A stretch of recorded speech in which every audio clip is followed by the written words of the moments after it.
Oh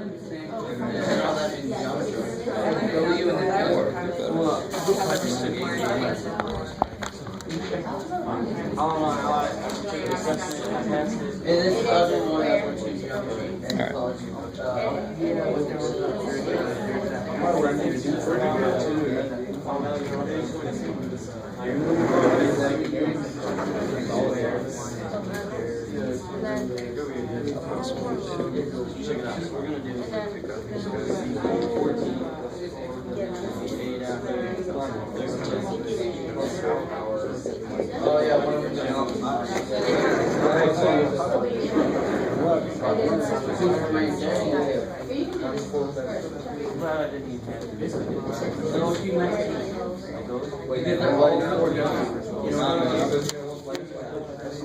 All right, guys, let's take a look at this. What do we do on 1A? First off, 1A and B, and a lot of these have the same idea running through them. What's always behind all of mathematics is the grammar of math, which is the order operations. Anybody remember the saying for that? And please excuse my dumbass son, or dear Aunt Sally, whichever way sticks in your head, right? I always have somebody go, oh yeah, my dumbass son, that'll stick in my head.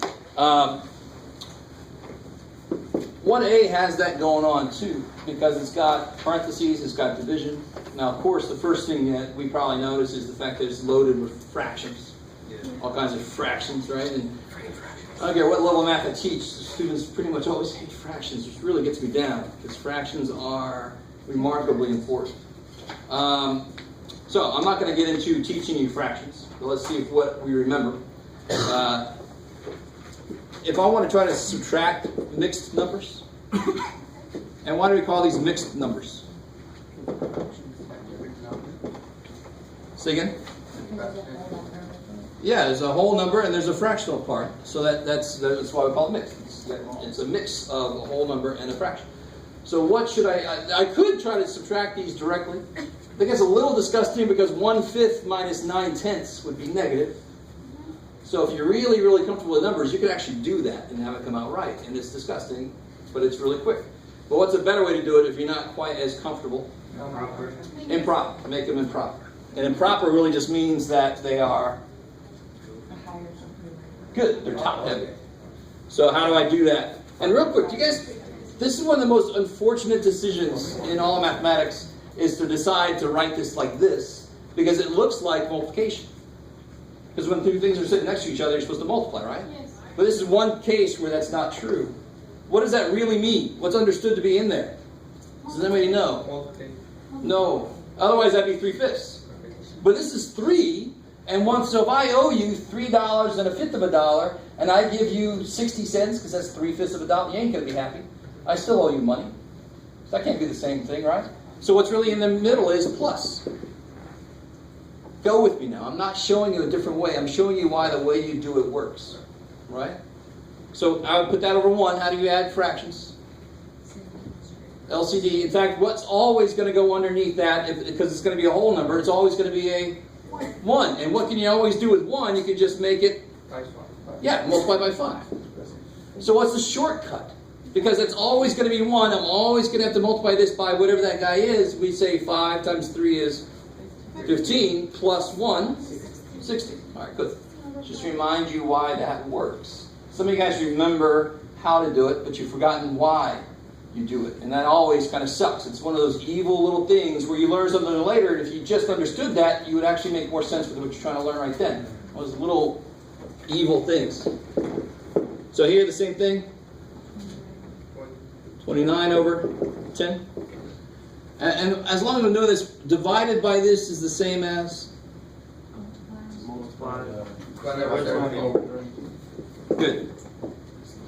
I like it. I like it. Let me stop there for a second. Yes, ma'am? I'm sorry, do you mind explaining the 16 over 5? So you got two ways to look at it. You can either remember that 3 and 1/5 is 3 and 1/5. LCD gives you 15 plus 1, 16/5, right? Oh. Shortcut, 5 times 3 plus 1. Because that's what we know we're always going to do.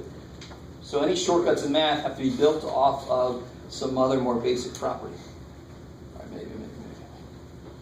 And real quick, very quick. Why the hell do we do that? Why does division just become multiplication? Totally, it just does. Deal with it. Real quick. I say that a lot, I know. You don't know that yet, but you will. So if I had 3/7, and I said divided by, it doesn't matter, 2 ninths. That really sucks, right? And now watch, I'm going to write it in a way that you think is worse. The way I almost wrote it to begin with. That's 3/7 divided by 2 ninths, right? And you're like, oh, that's good, Jeff, thanks for that shit. Russian nesting doll of fractions. So if only the bottom, wouldn't it be awesome if the bottom was 1? Because then I wouldn't have fractions in. Do you understand what I just said? If the bottom wasn't 2/9, that's disgusting. How do I make the bottom become 1? Because whatever I do to the bottom, I have to also do. Okay, now go with me on this. What do I multiply 2/9 by to make it 1? Think about it. 9/2. It's reciprocal, right? It's multiplicative inverse. That's what the reciprocal is officially known as. You guys still with me? It's kind of nifty because a lot of you guys have never seen this before. So if you multiply now, if I multiply the bottom by the reciprocal, and multiply the bottom by 9/2, I have to multiply the top by 9/2. And all this work I just did is equivalent to say, isn't this become 1? Yep. So the answer is going to be this. So the shortcut then is you just multiply by the reciprocal, so you don't have to do all this shit. So multiplying by the reciprocal is a shortcut to what I just did. And again, it's one of those evil little places where you're like, whatever, man, just tell me how to do this shit. But if you understand why it works the way it does, you're going to be that much better off. You're going to have a little more faith in math instead of this is a bunch of shit people made up. Just say you have a job, Jeff, right? You just want to make money. I got a job now because I make this shit up every day. No, it's got to be based off of something we know is true. All right, maybe. I like it. All right.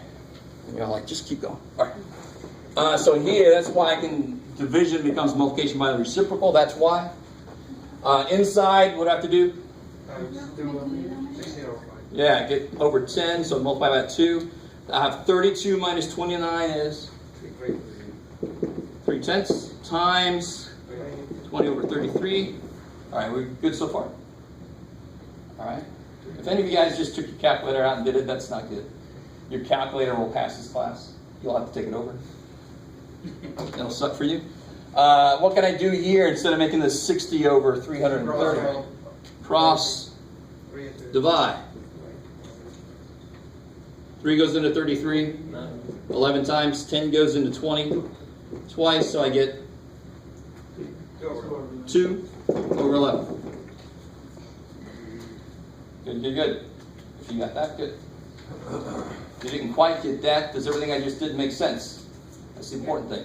It's just kind of like, it's been a while, Jeff, and I never liked this shit anyway. I understand. All right. Part B is a much more in-your-face order operations. Now, I notice a few people do this, so let me just right off the bat tell you it didn't quite come out right for you. What is definitely the last couple things I'm going to do in this problem? I'm going to subtract that last and subtract that last. Because, of course, like I said earlier, it's PEMDAS, right? And what sucks is when teachers write it like this, that actually sucks. Because it could have, all day long, it could have been this instead. Can you guys see that? How do you say that second one? Yeah, thank you. Right? So it could have been either one of these, because multiplication does not come before division. They just come whatever one's first. So it really should be written as this definitely first, this definitely second. Either one of these third, either one of these fourth. That's the way it should be written. You guys kind of with me? So to show you a really evil example, this is not a problem I would give you on a test. This is a little bit evil.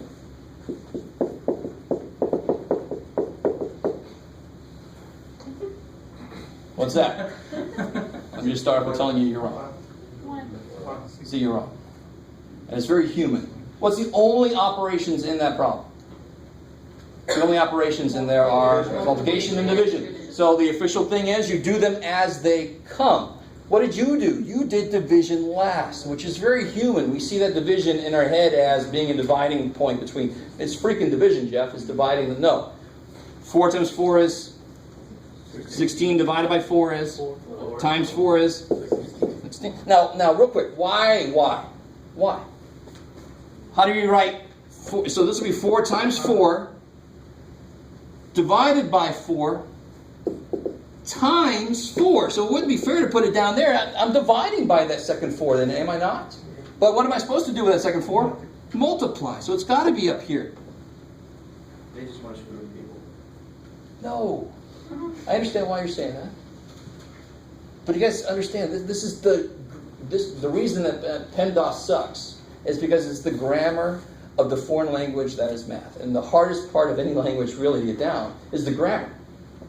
Vocabulary is just memorization. Grammar is to get a real feel for, does the adjective go first or last? Oh shit, right? Depends on what language you're talking in. You got it with me?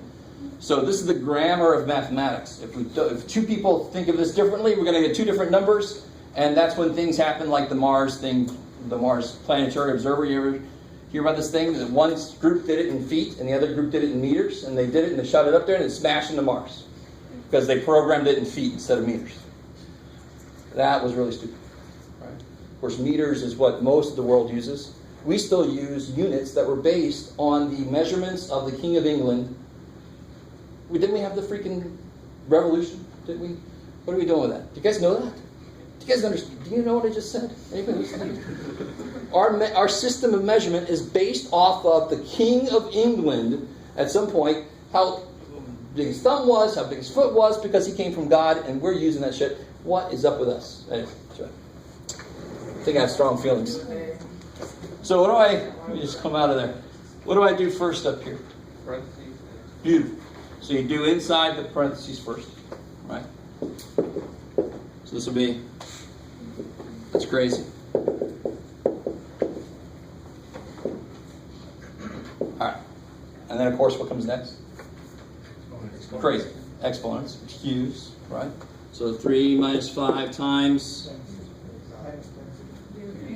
negative 27. Now, see, if I wrote it like this is a good question somebody had. That looks like it's supposed to be subtracting when really it's supposed to be. So you can't change the operations. Whatever you do, you can't change what the operations are. Divided by 9 times 3 minus 2. The other big mistake I see is people put 27 here. Which is, again, because our brain sees this as the division between two parts. But we know better now. There's a whole chunk in the middle. This is 3 minus something minus 2. This whole chunk is multiplication division. I just do it as it comes. So what's negative 5 times negative 27? Negative 135. Divided by 9 times 3 minus 2. 135 divided by 9. 15. So 3 plus 15 times 3 minus 2. And then 15 times 3. 45. Minus the other. So you get 48 minus 2. 46. Cool. I like it. So we knew this and this were going to be last. And sure enough, look what happened. They just kind of hang out on the outside until the middle dude figures himself out. So maybe. All right. So ask now. You got to trust me. 2 things. One thing is, if you have a question, at least 12 other people have that same question. And you can be their hero if you ask it. Secondly, if I'm ever going too fast on something, slow me down. If I'm ever going too slow, deal with it. Because there's a lot of different backgrounds. Some people haven't had math in 5 years. Some people just got out of high school and they know all their shit and they just happen to place here. All right, very, very different backgrounds. So just deal with it if I'm going too slow. Definitely slow me down if I'm going too fast.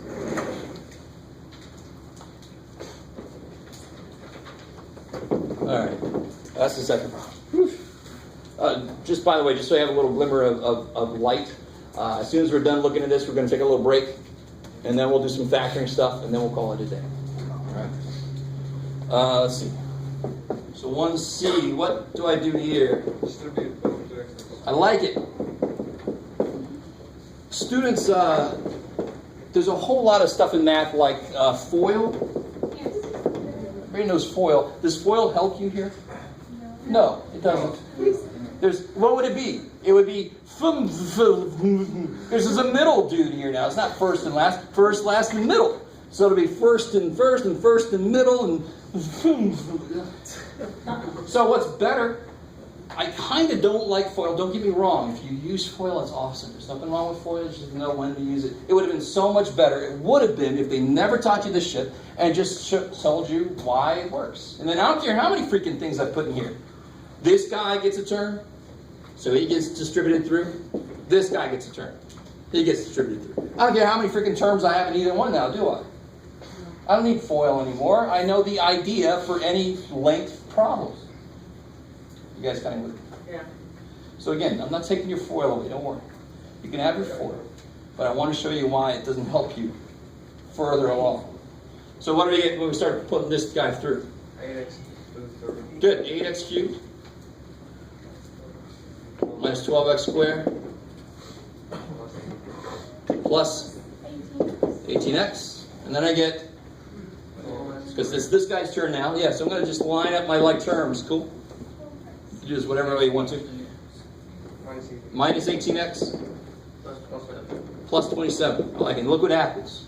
Some neat shit. This isn't always going to happen, right? It's a very weird situation. That canceled, then we end up with that, which I did this problem on purpose, so maybe it would help you with the factoring you have to do later with the W cubed 64 one. Because they're exactly the same. This is a sum of cubes. What's 8 got in it? 2, 2, 2, right? So it's got 1, 2, and then 2 more 2s. 27's got 1, 3, and then 2 more 3s. Do you see what I'm doing here? And what's this dude? This dude is a freaky one. We'll talk about him in a minute. He's freaky. I relate him to Pulp Fiction somehow.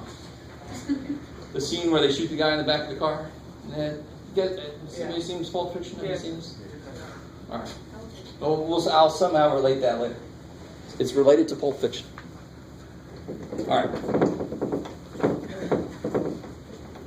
So again, please ask questions if I hit a spot you got questions about. For D and E, you'll see how I did this to kind of help me structure my review. What is something to the 0 power? 1. Now let's investigate why it is 1. Oh, yeah. Let's investigate why that's true. There's 2 things I can do. One is not really a proof, and the other one isn't really either, but it's closer to a proof. What do I get when I multiply x to the 0 times x squared? What do I do with the powers? You add them. Add them, so I get, 3 for x to the 4. what's the powers added? 0 plus 2 is? 2. But isn't 0, 1? Add the power. We're getting there. X to the 0 is 1, not x to the first. Because then you're telling me 0 equals 1, which is a neat trick. Anything to the 0 power is 1. Now here's one reason why. What's the only thing I can multiply by and it leaves it alone? The only number that does that is 1. So this has to be 1. Another way to look at it is, if I put x to the 4th on top, what do I have to put on the bottom so it comes out to be this? Because what do you do with the powers here when you divide? Subtract. So what's got to be in the bottom? That same thing, right? Because then 4 minus 4 is 0. But then what's x to the 4th divided by x to the 4th? 1. Right? That's another language. I don't know. I don't know what I just said. You guys with me? Again, not truly a proof, but to make it a proof, I just do this. Bam. Right? As long as x to the m is not equal to 0 itself. 0 to the 0, by the way, is something truly heinous. Right? And a real quick little side note. Remind me, what's 1 over 0? 25. Why? 45 is Why? Remind me, what's 6 divided by 2? 3.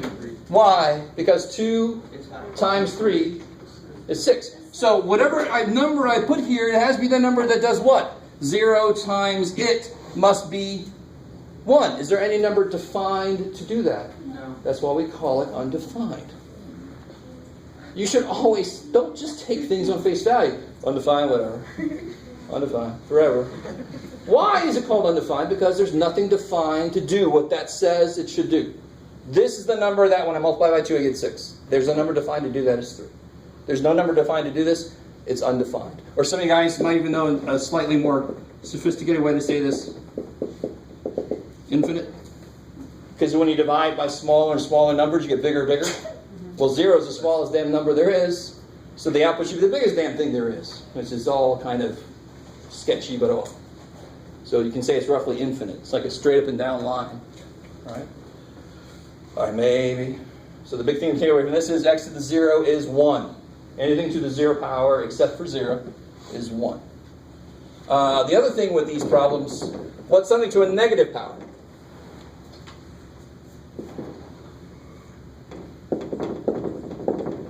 It's going to be divided. Moving that 1 over 1. Good. Why? Like, damn, Jeff, stop with that shit. Just tell me how it works.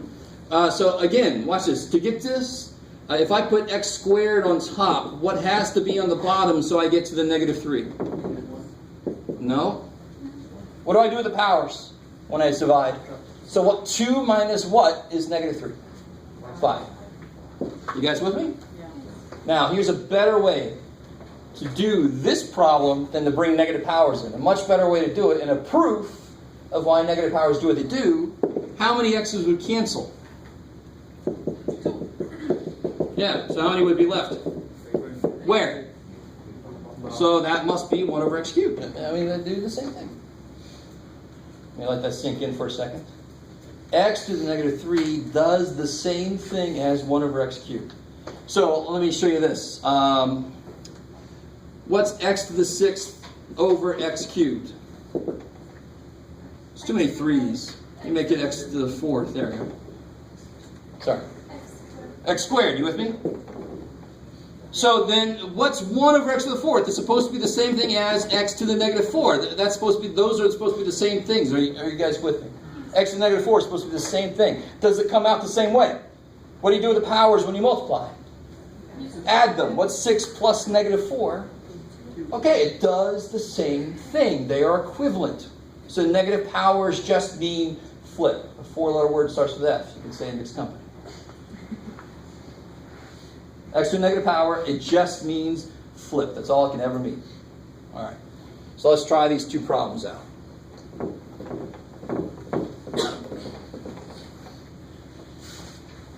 So D, when you're in doubt, order operations will save your ass. What's the last thing I should do according to PEMDAS? No. Everything's in parentheses except one thing. And parentheses is the first thing I do. So all this is the first thing I do. It's all in parentheses. Is that true? Yeah. And that's the very last thing we're going to do. That makes this problem so much easier. And the cool thing about math is I actually disagree with my colleagues about that. Some of my colleagues like to teach it where you bring that in first. To me, that's horrible. I'd much rather have less shit in here to actually do to that power. That'd be so much better. So the first thing you do is pretend it's not there. You just attack this directly. This is easy right here. Now, why do you think I get people that tell me this? Where do you think that came from? Where did 16 come from?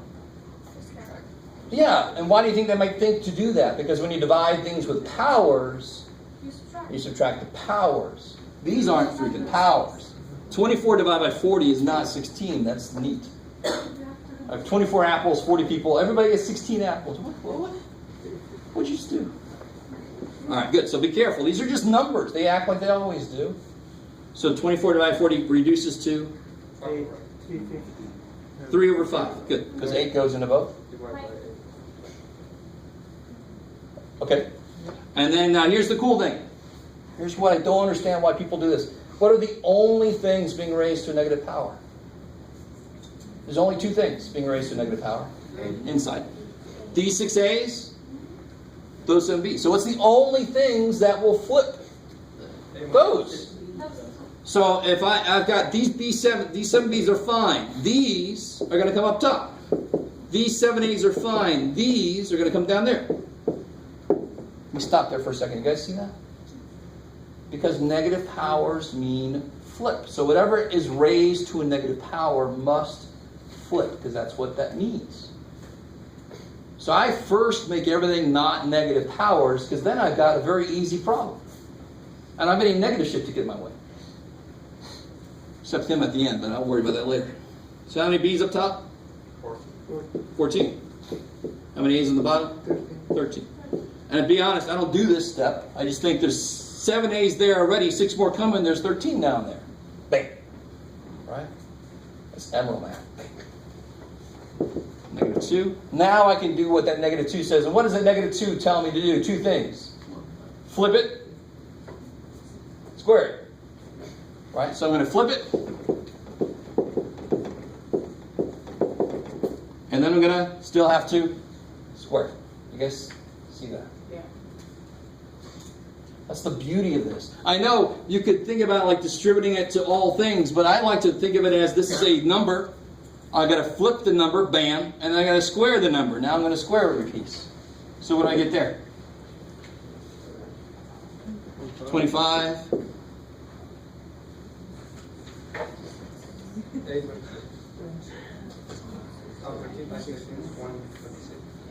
26.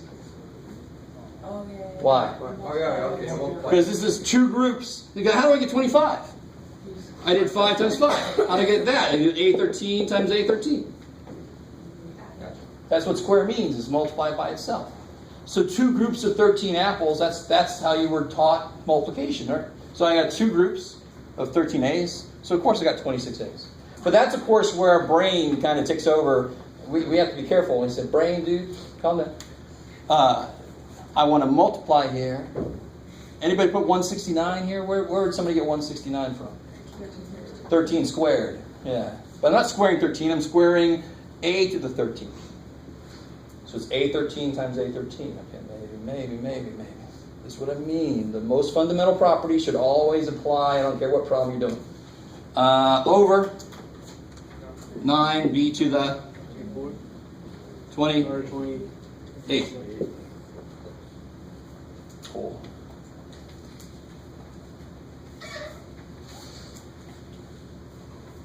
How you guys doing? All right. I see you lagging a little bit. I don't blame you. All right.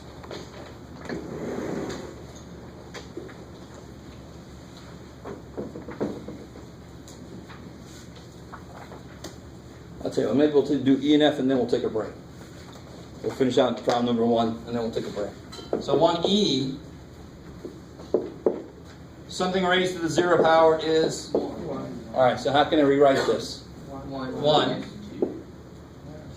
minus 2 times 1. I like it. So 1 minus 2, negative 1 is crazy. All right, I like it. So the big mistake people make is I give a problem like this, 4y to the 0 minus 2x to the 0. Nope. I agree. This is 1. That's 1 all day long. 1 minus 2. This is 1 minus 2 times 1, right? Yeah. So that would be the same answer there. Do you guys see that? Yeah. Parentheses are evil little dudes. You got to be careful. Because that's like this. You remember this guy here? The difference between these 2 things? Oh, shit. Because I'll have somebody come up and say, I think my batteries are low on my calculator. I just squared -2 and it tells me -4 is the answer. I'm like, you didn't square -2. You did this. What's that? That is 2 squared with a negative in front of it. So that's -4 all day. 2 squared is positive 4, but there's a negative in front of it, right? This one is square this. So what's -2 times -2? +4. That's what parentheses do for you. This square can only go so far. But if the parentheses help it, it goes, oh, thanks, dude. You took that negative in, now I can kill it. Maybe. There's a lot of violence in my math. We'll see. All right, so that's 1E. 1F.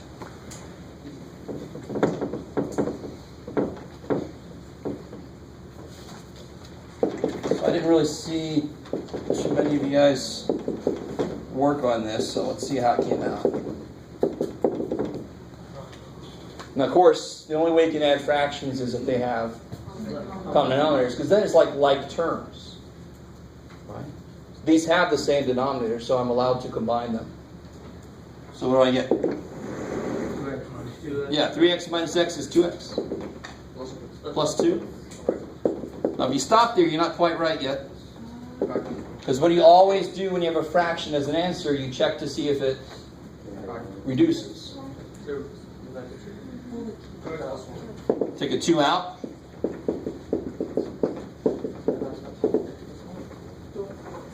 Kill those. 2. That's interesting. Think about what that means. Well, no matter what you let x be, if I let x 7, this is 21 over 8 plus, if I let x be 7, 2 minus 7 is negative 5 over 8. 21 minus 5 is 16 over 8 is 2. No matter what you know. So that's if x is 7. This is just me playing around with this stuff, right? Which is not a thing you're used to with math. Playing around with. What could x be? Anything I want, except for what? What can x not be here? No, it could be 0, but can't be negative 1, because it would make the bottom 0. But you can pick an x, any other x you want. You can let x be square root of pi. And the answer has to come out to be 2. That's what we just proved here. All right, let's take a break. Come back at 1/4 till. And then we'll get into factoring for a little while. We'll head out a little bit early. So 1/4 till.